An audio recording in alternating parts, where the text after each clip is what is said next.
10th class भारतीय भवन और एनसीईआरटी से संबंधित है। इसमें सबसे पहले ये पहला चैप्टर है फिजिक्स का। इसमें पढ़ना है रिफ्लेक्शन ऑफ लाइट, यानी कि प्रकाश का परावर्तन।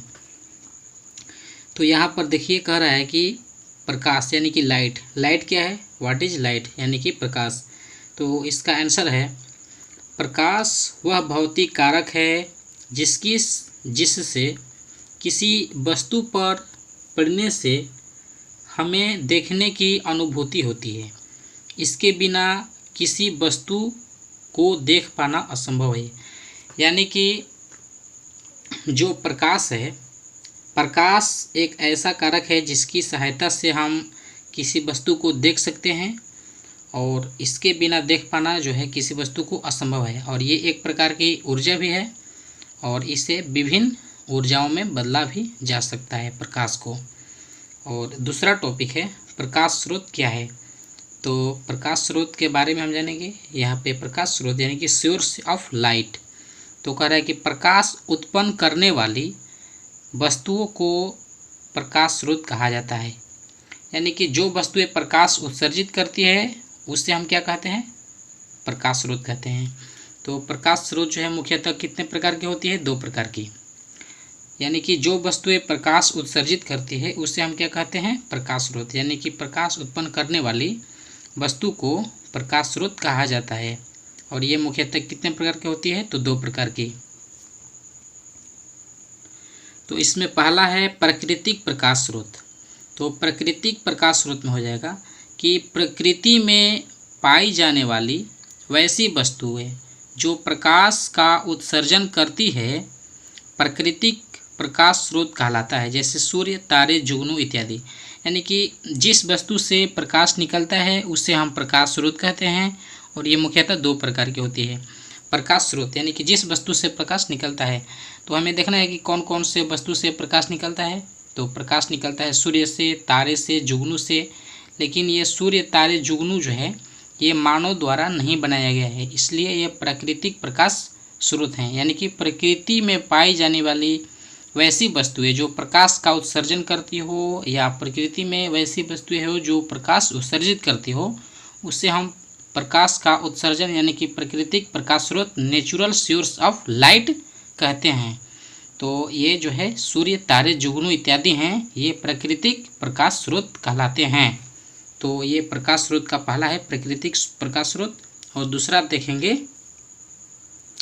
तो दूसरा दिया है कृत्रिम प्रकाश स्रोत। यानी कि कृत्रिम यानी कि मानव निर्मित।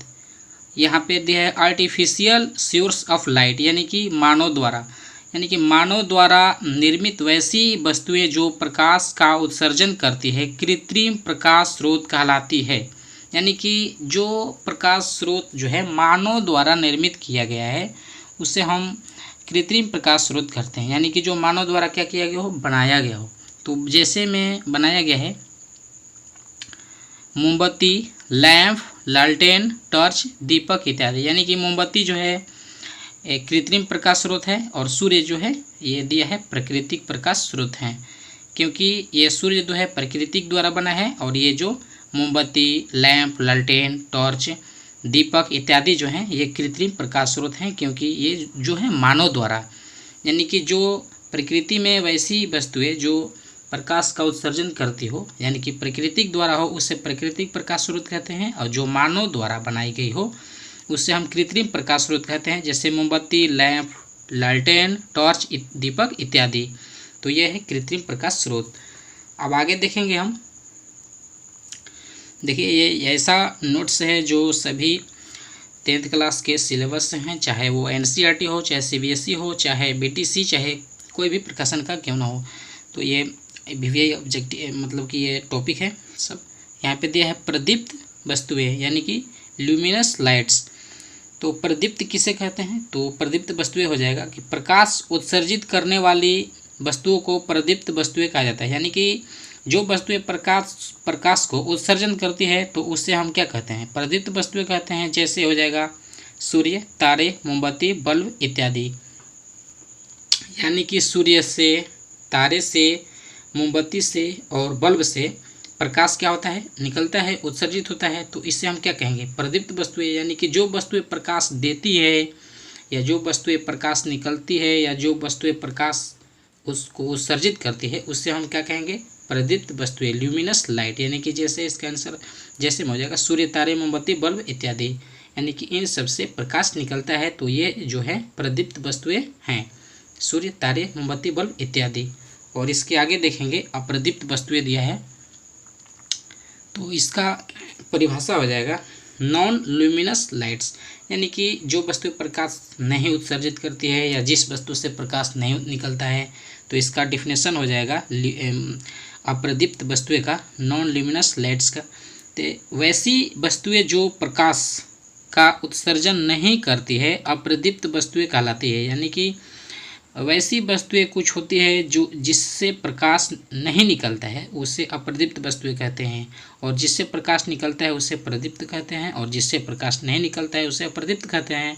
तो प्रकाश निकलता है सूर्य, तारे, मोमबत्ती, बल्ब से, और प्रकाश नहीं निकलता है लकड़ी, चंद्रमा, कागज़, पत्थर। यानी कि लकड़ी से हमें प्रकाश नहीं निकलता है, क्योंकि जब हम कमरे में रोशनी को बंद कर देंगे तो लकड़ी जो है प्रकाश नहीं देगी, चंद्रमा भी प्रकाश नहीं देगा अगर सूर्य का प्रकाश नहीं होगा तो, क्योंकि सूर्य के प्रकाश जब चंद्रमा पर पड़ता है तो ही हमें चंद्रमा प्रकाशित दिखाई देता है। और कागज़, पत्थर इत्यादि बहुत सारी ऐसी वस्तुएं हैं जो कि प्रकाश उत्सर्जित नहीं करती। तो ये लकड़ी, चंद्रमा, कागज़, पत्थर जो है ये प्रकाश उत्सर्जित नहीं करती है, इसलिए ये जो है अप्रदीप्त वस्तुएं हैं।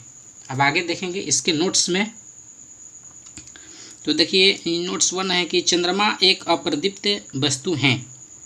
यानी कि चंद्रमा जो है प्रदीप्त वस्तु नहीं है, ये अप्रदीप्त वस्तु है, क्योंकि वह सूर्य के प्रकाश से चमकता है। अर्थात चंद्रमा स्वयं प्रकाश उत्पन्न नहीं करता है, चंद्रमा जो है स्वयं प्रकाश उत्सर्जित नहीं करता है, वो सूर्य के प्रकाश से चमकता है।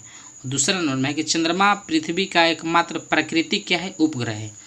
चंद्रमा जो है पृथ्वी का एकमात्र प्राकृतिक क्या है, उपग्रह है। तो उपग्रह जो है इसमें प्रकाश नहीं होते हैं, क्योंकि प्रकाश जो होते हैं ग्रह में होते हैं और तारे में होते हैं, ग्रह में भी नहीं होते हैं, सॉरी। तो उपग्रह जो है ये चंद्रमा जो है पृथ्वी का उपग्रह है, क्योंकि पृथ्वी एक ग्रह है, इसमें प्रकाश नहीं होता है, और चंद्रमा जो है पृथ्वी का उपग्रह है, इसमें प्रकाश नहीं होता है। और तीसरा नंबर का है केवल पूर्णिमा को ही चंद्रमा का पूरा भाग नज़र आता है और वह गोल दिखाई देता है। मतलब चंद्रमा जो है केवल पूर्णिमा की रात्रि को ही चंद्रमा का पूरा भाग नज़र आता है। यानी कि हम पूर्णिमा को ही चंद्रमा को पूरा देख सकते हैं और वह हमें पूरा गोल दिखाई देगा। किस दिन, तो पूर्णिमा के दिन। आगे दिया है समुद्र में ज्वार भाटे पूर्णिमा के दिन ही अधिक आते हैं। यानी कि अधिकतर जो है समुद्र में ज्वार भाटे आते हैं तो वो किस दिन के आते हैं, तो पूर्णिमा के दिन ही अधिक आते हैं। आगे दिया है इसका पांचवा कि चंद्र ग्रहण पूर्णिमा को जबकि सूर्य ग्रहण अमावस्या को लगता है। तो यहाँ पे ये पांचवा टॉपिक कह रहा है कि चंद्र ग्रहण जो है पूर्णिमा को लगता है, लेकिन सूर्य ग्रहण जो है अमावस्या को लगता है। तो ये नोट्स हो गया चंद्रमा के लिए कि चंद्रमा एक अप्रदीप्त वस्तु है, क्योंकि वह सूर्य के प्रकाश से चमकता है। अर्थात चंद्रमा स्वयं प्रकाश उत्पन्न नहीं करता है, और चंद्रमा पृथ्वी का एकमात्र प्राकृतिक उपग्रह है। केवल पूर्णिमा को ही चंद्रमा का पूरा भाग नजर आता है और वह गोल दिखाई देता है। समुद्र में ज्वार भाटे पूर्णिमा के दिन ही अधिक आते हैं, और चंद्र ग्रहण पूर्णिमा को जबकि सूर्य ग्रहण जो है अमावस्या को लगता है। इस बात को ध्यान दीजिएगा। और इसका अगला टॉपिक है प्रकीर्णन, तो ये नेक्स्ट वीडियो में मिलेगा। अगर आपने हमारे चैनल को सब्सक्राइब नहीं किया है तो कृपया सब्सक्राइब जरूर करें, क्योंकि ऐसे ही नोट्स हम आपके लिए लाते रहेंगे। और वीडियो देखने के लिए धन्यवाद।